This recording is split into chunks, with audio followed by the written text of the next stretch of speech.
Hello et bienvenue dans ce nouvel épisode du récap de la semaine. Si tu es du genre à dégainer Metal Archives pour vérifier une info sur un groupe, je te conseille de rester jusqu'à la fin de l'épisode. On va décortiquer les origines de ce pilier de la scène métal. Allez, c'est parti!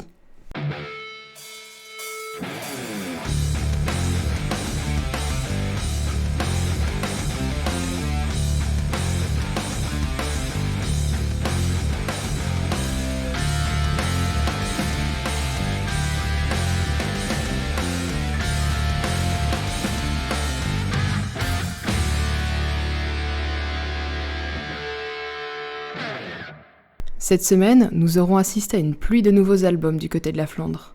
Entre le black metal de From Vronder, le deathcore symphonique de When Plagues Collide et le noise rock de Crowd of Chairs, y a de quoi restocker ta playlist.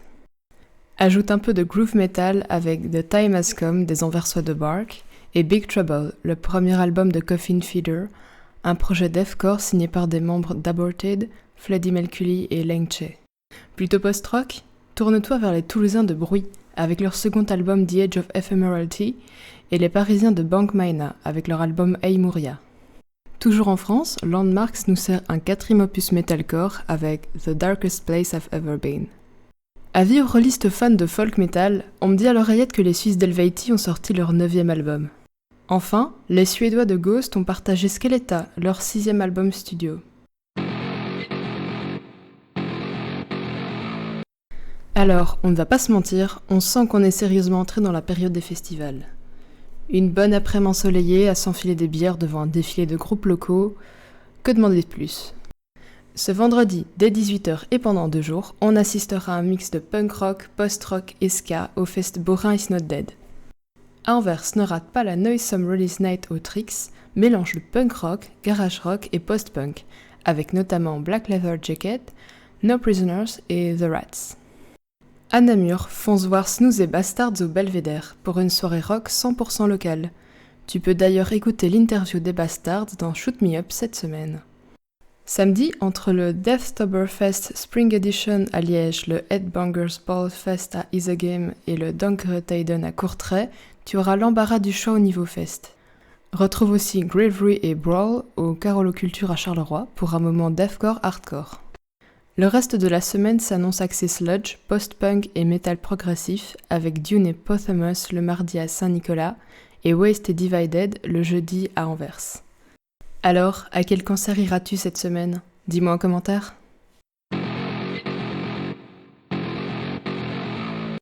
Je pense que tous les nerds qui ont déjà eu besoin d'aller retrouver une info obscure sur un groupe ont dégainé ce site. Metal Archives ou de son nom complet Encyclopedia Metallum, The Metal Archives. Mais connais-tu les origines de ce site référence ? Début des années 2000, l'internet d'aujourd'hui est encore encalçonné dans ses couches.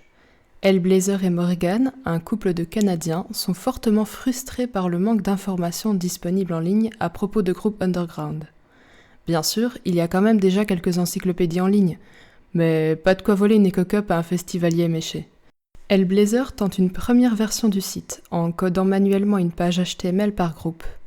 Il abandonne après quelque chose comme 6 groupes, marquant ainsi le record de l'encyclopédie musicale la plus rikiki au monde. Cependant, il persévère, gagne en expérience informatique et développe la plateforme que l'on connaît aujourd'hui. Le site est mis en ligne le 17 juillet 2002 et est directement lié au webzine canadien metalrules.com.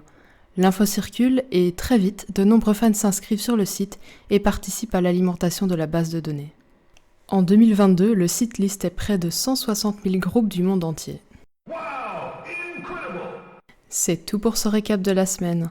On se retrouve vendredi prochain pour de nouvelles découvertes musicales. Bye bye!